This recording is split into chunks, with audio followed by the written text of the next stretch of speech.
the gig economy has meant that customers are demanding much, much more, and that you can't just create almost a prison environment on a concourse serving up gruel that if you're lucky you can get back to when the action, you haven't missed half of the action. You can't get away with what you could get away with in previous stadium or venue design. I think the customers demand so much. Hello, I'm Jon-Scott Kohli, Architect Director at BDP Pattern and host for today's podcast. Welcome to the second episode in our Season of Sports series, where today we'll be diving into the subject of hospitality and sporting venues. Venue design is evolving, and there are a number of experiences and options available to spectators. In recent years, the sector has been on a complex journey, steered by new tastes, social media and the digital world, and in no small part, the global pandemic. Together, we'll be exploring the guest experience, as well as past, emerging and predicted trends across different sports and venues. Wrapping up the conversation, I'll be asking what separates the very best hospitality designs from the rest, and how we cater for the ever-increasing focus on sustainability and legacy in our projects. As the Senior Manager for New Stadium Sales at Everton Football Club, Vicky joins us as an expert in commercial sales strategy and as a familiar face amid our ongoing design and delivery work for Everton's new home at Bramley-Moore Dock. Welcome, Vicky. Thank you for the warm welcome, Jon-Scott. Daniel joins the conversation as a leading voice in the sports and entertainment industry and the CEO of Lancashire County Cricket Club at Emirates Old Trafford, a long-standing client of BDP's. Welcome, Daniel. Hi, great to be here.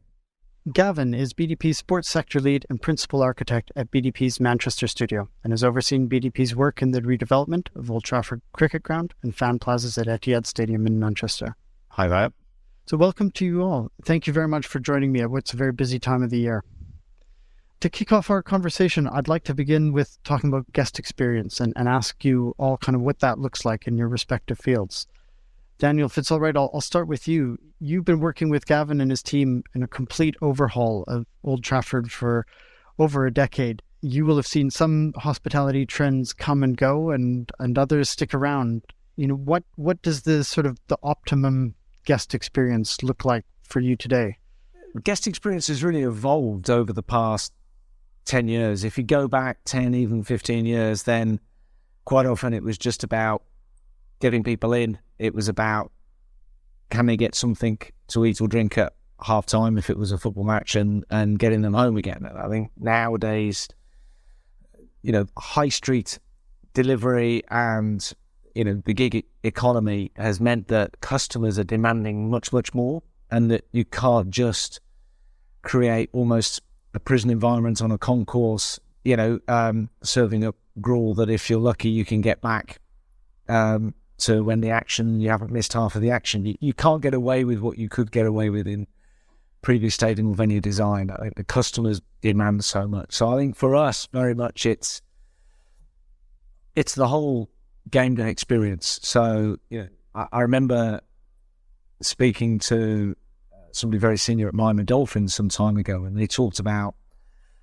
the 7 points of wow, which I found really fascinating at the time, but it was actually that the actual match time was only one of the 7 points of wow. And if you consider that, particularly in cricket, which is an all-day experience, or at least for T20s, at least 3.5 hours, we have to recognise that it's everything from the welcome, how you enter the stadium, what's in and around the stadium before you get to your seat in terms of that kind of experience, and also trying to get more families into sport rather than just a lot of people drinking a lot.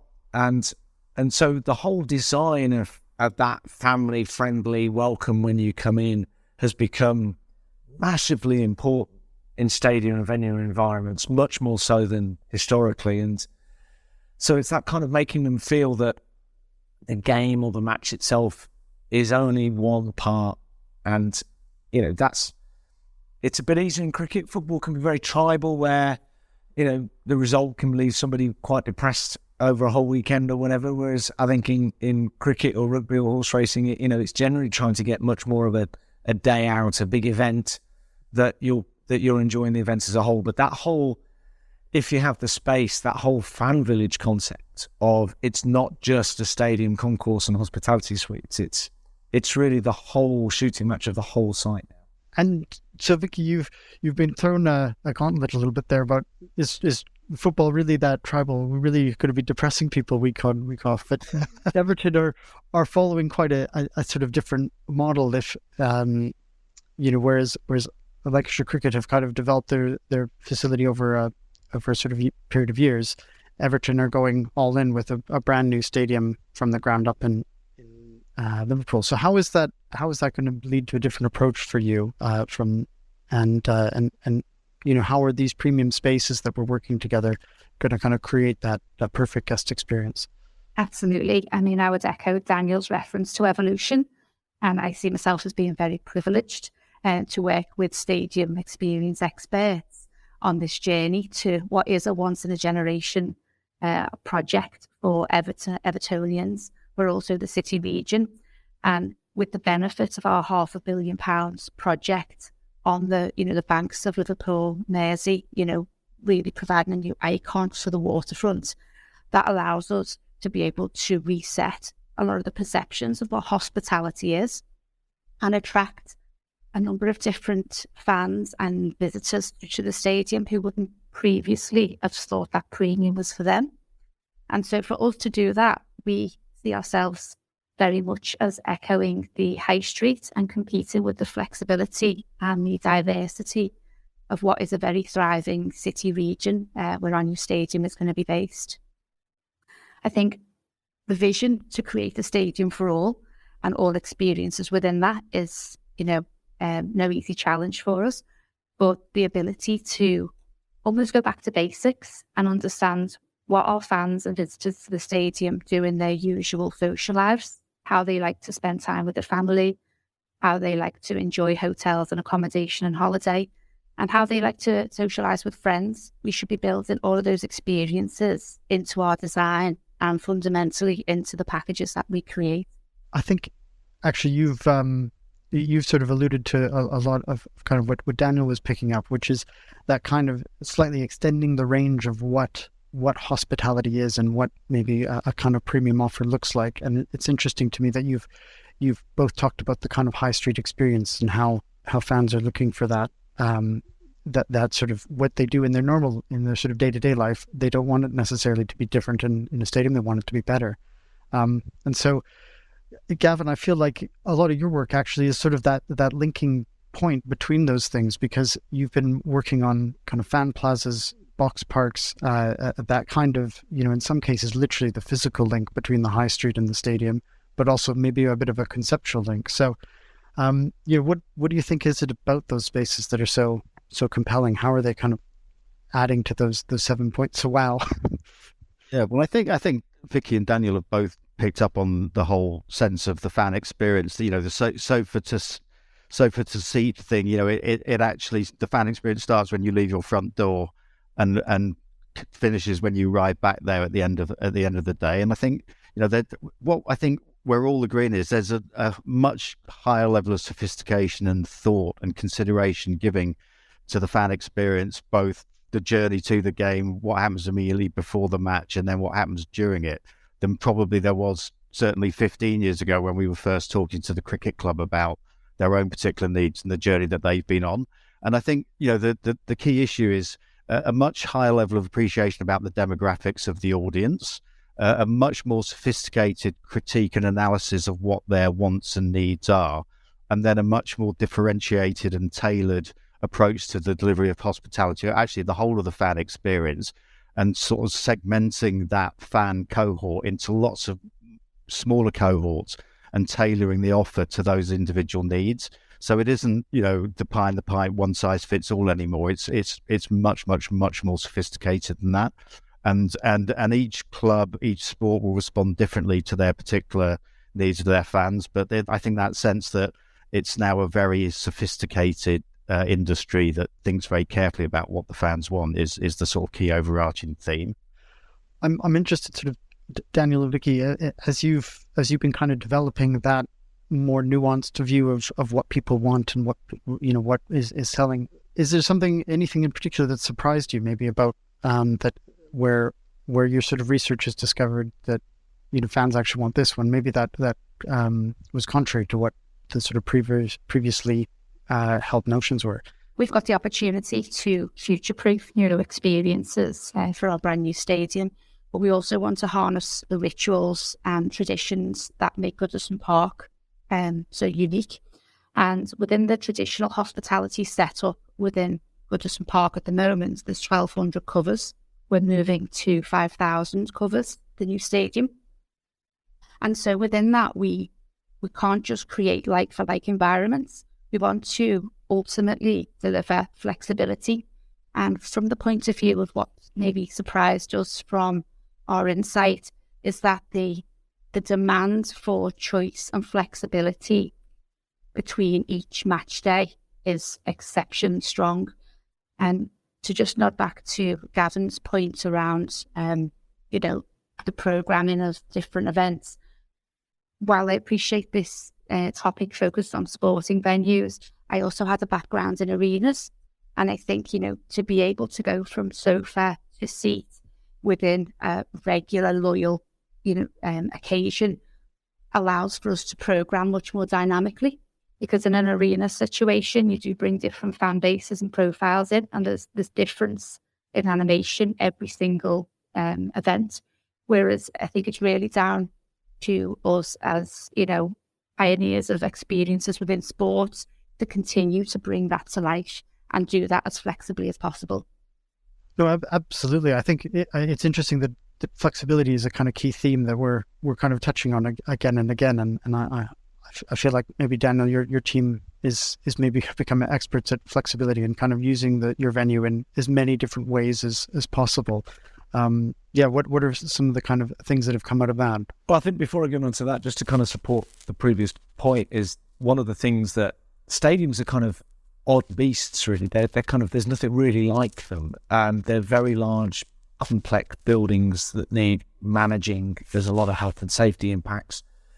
But people use the term cathedrals of sport, and they are, because they're unique beasts. And I think one of the things is you can kind of make assumptions about how historically a segment of society or a particular type of architectural building is developed and what the kind of rules are, but the rules have changed so rapidly. I'll give you a quick example. So, I remember a time when, experiences are linked directly to pricing. So effectively you might have had, going back a number of years, well, it's just, £30, £40 or £50 everywhere in the stadium, just 3 different price breaks. And then, but hospitality starts at £250. So there's a massive gap between the top general admission ticket price and hospitality. So quite often people say, oh, well, the revenue side is the purview of accountants, and actually, they're the ones that determine what the pricing is. And actually, what you have to do is you have to have a holistic and comprehensive experience design plan that goes alongside pricing. So, now we have a stretch pricing plan. So we might have a ticket that's at £35 on one particular day in one particular area, but another ticket that's, I'm talking general admission here, that's £130. But effectively, you have to kind of get on that escalator journey to say, you have to give people a choice of being able to go, do you know what, I really enjoyed that experience, but I really quite fancy that experience, but I can't quite afford premium yet. So what have I got as an in-between? So the whole evolution of what airlines have been doing for years, but the kind of stretch pricing, a premium economy concept. So the kind of, not a corporate hospitality budget, but a kind of premium hospitality as an individual who thinks, do you know what, I want to treat my family or my friends and spend a little bit more than I normally would on a seat in the stadium, but I'm not quite in the corporate hospitality zone yet. And it's kind of helping move people up that journey. So I think that's one of the things that has surprised me and has changed. But also, this may sound really obvious, but from our research, people like to sit next to people who are similar to them. And, so stadium experience and zoning is really important. So, the old days of just have a family stand, it's much more nuanced than that now. So you might get, what does a family mean now? What does a modern family mean? And it's not just a man, a woman and 2 kids. It means all sorts of different things to different people. So you have to nuance that in the design, but also young professionals might want to be in a particular area. You might get a hardcore tribal cricket or football lover, and that's a particular zoned experience as well. So stadium and space design aligned with pricing is now really, really important. And it's not just 3 zone, 3 prices. So I think that's one of the things, sorry, come back to that first question you asked. No, absolutely. Well, I think that's actually some of the very sort of exciting things that we get to do as designers, is we're getting to think about that whole experience a lot more than, simply here's the room for this particular thing and here's the room for the next particular thing. So I think that is a really, really exciting development. And what I'm curious about is how you all think that technology and the sort of digital realm is affecting these types of experiences. I think when I began my career, there was this debate about, TV experience versus in the stadium experience. And I wonder if that debate is kind of finished now, or maybe we've got a new challenger. I had someone tell me recently they didn't think people would go to stadiums in the future because we'd all watch sport on the metaverse. And I don't know if I agree with that, but, I'm interested in how you sort of see technology as a threat or reintegrating it. So, yeah, maybe Vicky, I could go to you. Is technology friend or foe? Is it going to be a competitor to all these lovely spaces we're putting in the new stadium in Everton? I see it as a great opportunity, but I also see challenges in creating an environment that is opening in the future, so that you almost have to create future-proofing digital solutions. And one of the core principles of our stadium build and design is to be, digitally transformative. And challenges do arise there with the traditions that have seen Goodison Park operate. And so we really want to take our fans and visitors to the stadium on a journey with us. And challenges do arise in terms of being able to predict what the future trends will be. At the moment, I put my bets on following a lot of the tech disruptor market and following, the trends that allow fans and visitors to the stadium to have the most convenience and the most choice, but also not to be too overthought. And so I think ultimately we would see it as a huge opportunity, but we almost need to try and keep it simple and ultimately look at the end user's experience. Yeah, I think that's right, because technology is great until it doesn't work, and it often doesn't work when it becomes too complicated to use, or you can't figure it out in about 3 seconds. So, Daniel, are you sort of seeing the same thing, or is cricket kind of on a bit of a different trajectory than football in this respect? Well, I think there's definitely different budgets involved. I think from our perspective, that blending of the digital and live experience is definitely number one on our agenda of how we evolve. I mean, just to give you an example, we became the first cricket stadium in the UK to have mid-tier LED in a stadium, and that was actually quite complicated because cricket scoring and a cricket scorecard is very complicated. So if you're not used to cricket, there are all sorts of things going on in terms of different numbers. I'm not saying you need a degree in maths, but it is complicated if you're new to the sport. It's not a case of are you 1-0 up or 1-1 or what have you. And we had to go and have a look in the States to look at baseball for how, because if you put a whole scorecard up, it's going to take up a whole giant screen in the stadium. So, but actually we had to look at baseball because there was nothing like it in the UK or Europe actually, where we had an example of where mid-tier LED was directly connected to a big screen that kind of flipped between video, whether that would be digital content advertising, whether it would be replays, and then also how we then complemented is what scoring permanently could be around the mid-tier LED, but also linked in with content and digital. So actually, there wasn't anywhere in the UK or Europe that had mid-tier LED connected with a big screen for that level of complexity of information. We had to go to America. We have that now in our stadium, something we're proud of. And we also launched Lancashire TV, which is our own TV channel and studio, which recently was runner-up in the YouTube Channel of the Year Awards. And so something we're quite proud of. We've only been going that. And interestingly, we have about 1 million social followers. A lot of people watch some of our games on live stream that are televised. And actually, I don't believe there is a debate. I would say this because I work in live experience, but I think if you've come to an India-Pakistan World Cup game in cricket, you cannot replicate that sitting on your sofa at home. You can't. So ultimately, if you want that live experience, and even in COVID and in recessions, we have 50,000 concerts. So we had 100,000 people come and see Harry Styles over 2 nights last year. We had the Killers. This year we've got Arctic Monkeys. You can't replicate a live event experience sitting on your sofa. So I think that there will always be a place. I don't think there is a debate. There is always a place for that live event. And even when times are tough, people will put the big events on their credit card, from our experience, the big event. And so that's there. But the digital has such an important piece in terms of profile and attracting new followers. So our stream gets a load of followers. We have 45% of our stream comes from India. Now, they're not physically able to come over and watch our games in person, but that we're getting new followers and new interest all of the time, which wouldn't have been possible if we weren't streaming through Lancs TV. What our challenge now is, how do we encourage some of those new India fans to get on a plane, take a holiday, come and stay in our hotel on site and actually try one of our games? So that's a conversion piece. But no, so definitely live will always have its place. But digital is very much about raising profile and attracting new followers. That's very interesting. Well, I was going to ask, how is that converting? If you're getting those sort of new fans online, are they coming to the ground? And I think so. It sounds like that's the next sort of step on the journey.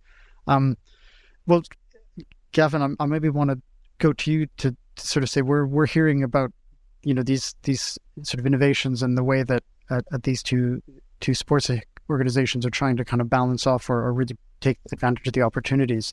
Where do you think the opportunities might be for us as designers, or are we just going to be beholden to IT engineers for the rest of our architectural careers? Well, I don't know. I suppose we are inevitably a responsive organisation responding to our clients' needs and not necessarily trying to be overbearing in terms of putting our own thoughts onto them. But clearly, I mean, I'm actually 100% with Daniel on this. Having been out to the World Cup recently, there is no substitute for the live experience. But obviously, digital platforms and data and social media has great potential to extend the fan base and create fan loyalty, which ultimately drives traffic to the events, you would hope. I mean, one thing that I think is actually quite interesting is the whole idea of sort of in-game technology. And I know, could you have a virtual tunnel club? Is there some way of providing exclusive content to fans at a live event that enhances their experience? And I'm thinking, again, Daniel referenced baseball. Baseball is a very data-rich sport, and I guess cricket is as well. And is there some way of providing exclusive content within hospitality spaces or even to the seat, which means as a premium customer, you get some experience that you wouldn't otherwise get? But interestingly, again, just in terms of technology, I went to the ABBA The Voyage on Saturday, which is an absolutely incredible illustration of immersive technology. And the whole event relies exclusively on digitization and technologies that are absolutely at the leading edge of thinking at the moment. I came away from that thinking, wow, that's amazing. That really is the future. I don't know how that's applied to sport, but honestly, it is absolutely astounding. And you see that, and you see the immersive experience for fans, basically looking at digital avatars, and that's something different. So there's always a disruptor or a new piece of technology coming along, but I'm just a humble architect, not a technologist, so I wouldn't be so old as to predict what it might actually be. Yeah. Well, what do you think, Vicky? Do you think we should be doing virtual tunnel clubs and digital avatars in the new stadium? Is there the appetite from the fans at the moment for that? For the purpose of even examples of innovation, and to Daniel's point about breaking the mold in the UK and Europe, and not just replicating what has been done successfully in the US market, but almost harnessing the conceptual part of that and adapting it to our own environments. Everton Stadium will see the launch of loges, which we've defined as enclosures, which are in bowl entertainment environments, and where the Northwest doesn't exactly have the climate of Miami or Vegas, to the Allegiant or the Hard Rock, which pioneer those spaces. We have actually adapted the concept so that we have a media wall in front of the seats within an enclosed environment, yet the fan still enjoys the flexibility of dining within other restaurants. So they're not seen as siloed or elite or part of them and us. Instead, they're just ensuring that they're maximising their entertainment experience at their fingertips. And we'd asked that they would both utilise the digital content for their advantage, whether that's to show replays or whether it's to show a consecutive game on, at the same time. So for us, it's really about maximising that second screen generation, but also bringing that to life for all generations and for all fans too. Yeah, absolutely. I think those are going to be some very, very exciting spaces and really quite unique ways to enjoy the sport and enjoy the stadium atmosphere. So yeah, looking forward to maybe I won't get to sit in one, but I'm looking forward to seeing how it works out.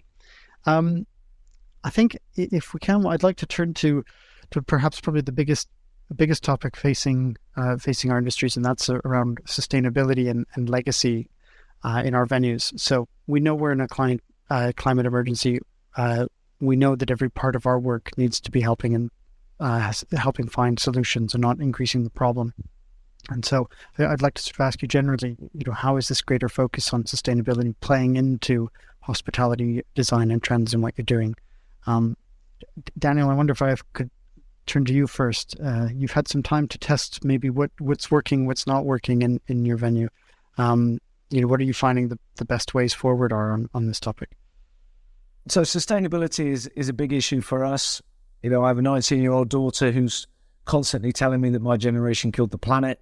So I have to have that dialogue and conversation almost on a daily basis. Stadiums have the profile and the mass and the volume to have a big impact.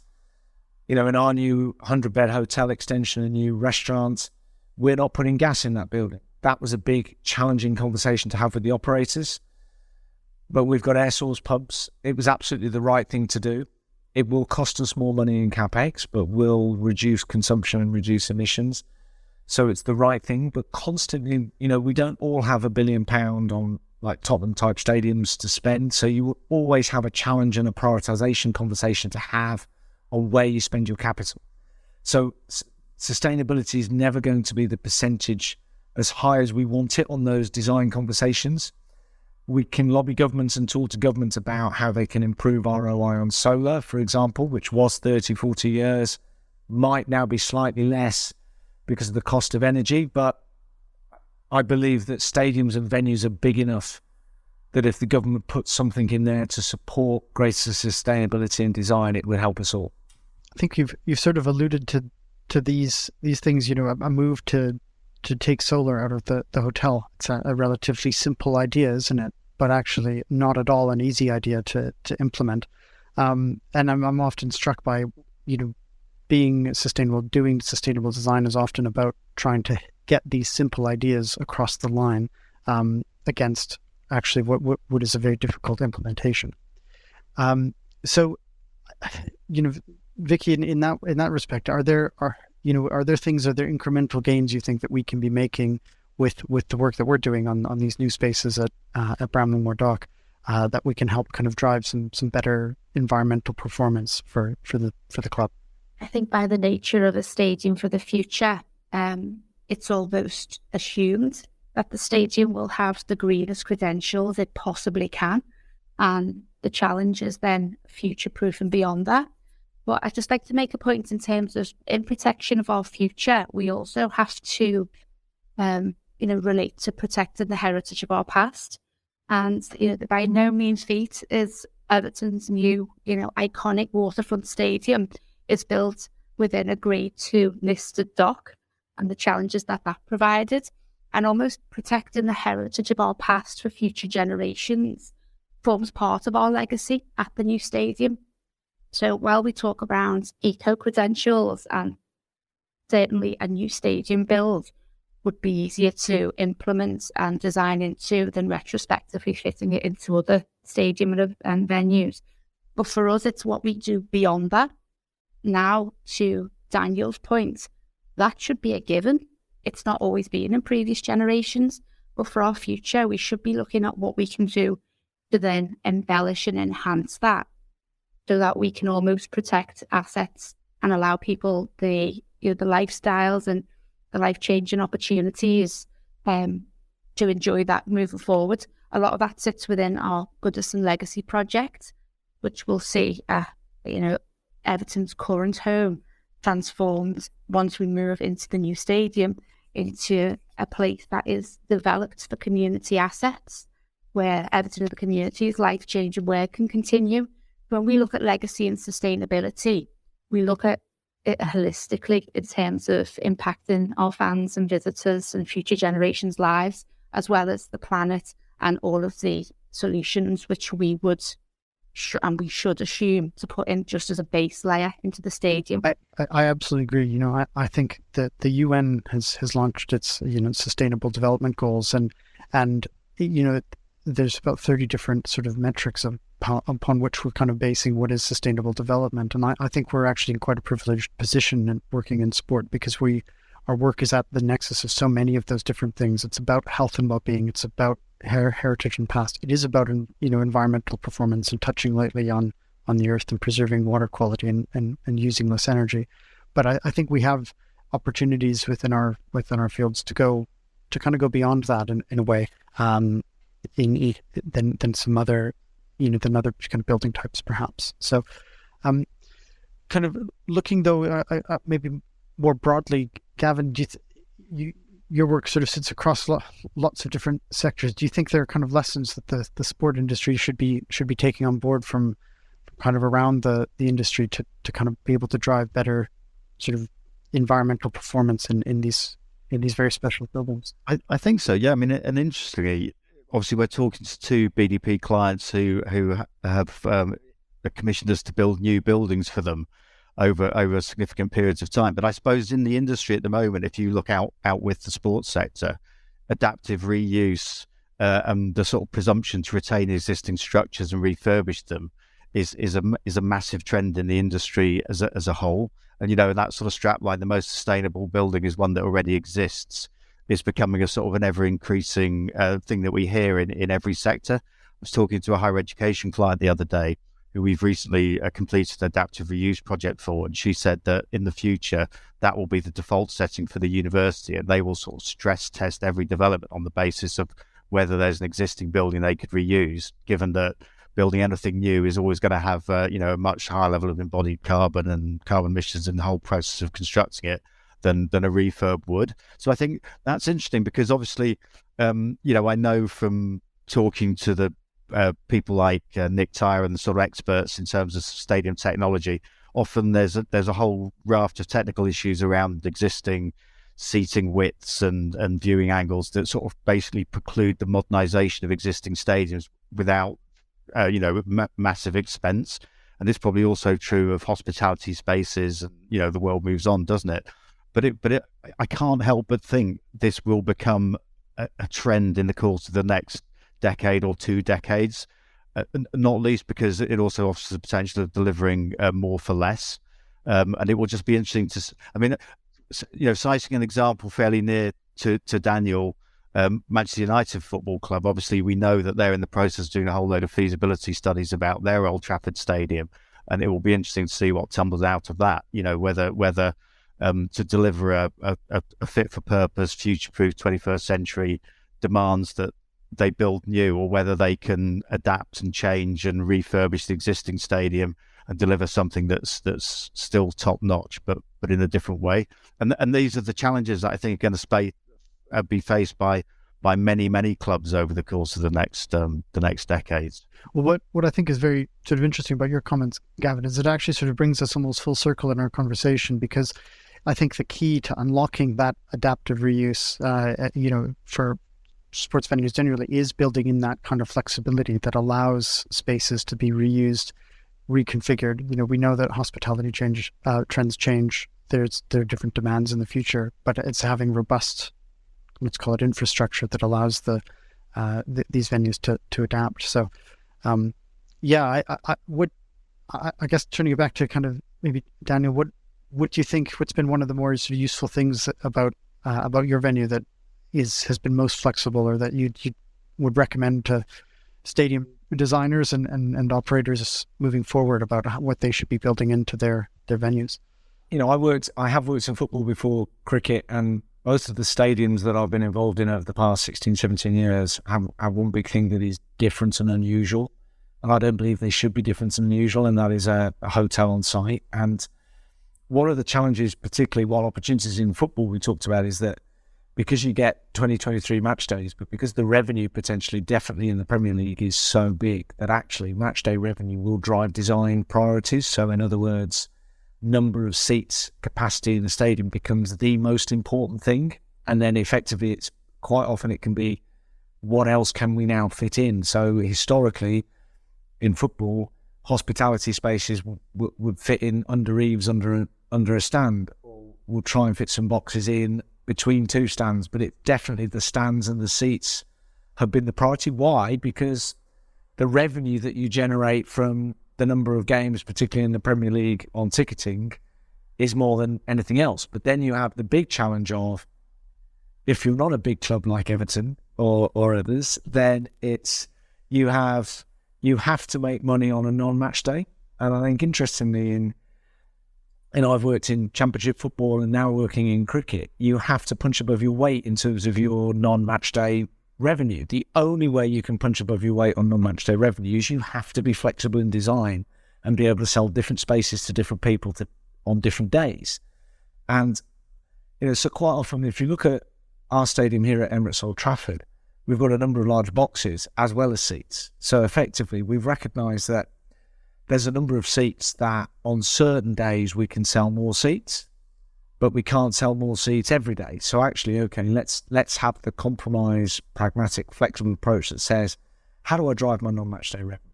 It's even more important for a sport like cricket. So to give you an example, there's probably 4 or 5 small clubs in the Premier League that have a turnover of, say, 145 million. 125 million is broadcast revenue. So they're making about 20 million of non-broadcast revenue. Lancashire Cricket Club turns over just shy of £35 million. Our broadcast revenue is £3.5 million. So to put that in perspective, our non-broadcast revenue is more than 4 or 5 Premier League clubs. So we have to sweat the assets much, much harder to generate that non-match day income. And the key element is 2 points. One is we have a box called the Pint, which can take 1,000 people column free, natural light for a conference. Now, there's probably only 4 or 5 spaces like that in the UK, at most. Now, there are exhibition centres that you have to put in carpets and everything else, but a bespoke conference facility or hospitality facility that can take 1,000 people, column free. Manchester United, Alex Ferguson's 25th anniversary dinner took place at Lancashire Cricket Club, but not at Manchester United. Why? Because they didn't have a room big enough. And ultimately, why didn't they have a room big enough? Because they've got the priority, which is right for Manchester United, is the maximum number of seats in the stadium. So the conference facility is one point, but actually what I learned is that you can't drive big residential conferences if you don't have bedrooms on site. So we have a 150 bedroom hotel on site with 85 pitch facing rooms and 80 balconies, and we're building a 100 bedroom extension with 50 additional pitch facing rooms with balconies. We had a World Cup semi-final. There's not many places in the world that you could come out of your bed, go into your balcony and watch a World Cup semi-final in sport. We believe it's unique. But actually, if it had just been for cricket hospitality, would have never have passed an ROI examination on a feasibility. It was all about our non-match day conference and events business, that a hotel, for me, should be involved in every stadium project. Because if you're looking at non-match day revenue, it's absolutely 100% a hotel that will drive that.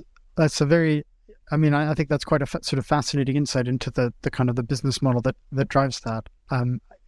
Vicky, I'm kind of interested in your sort of view, because Certainly I think flexibility has been a driver for us in the stadium, but I feel like perhaps there's been a balancing act between football first and a football game day experience and making sure that flexibility works. So I wonder if you could talk a bit about how you're finding that balance.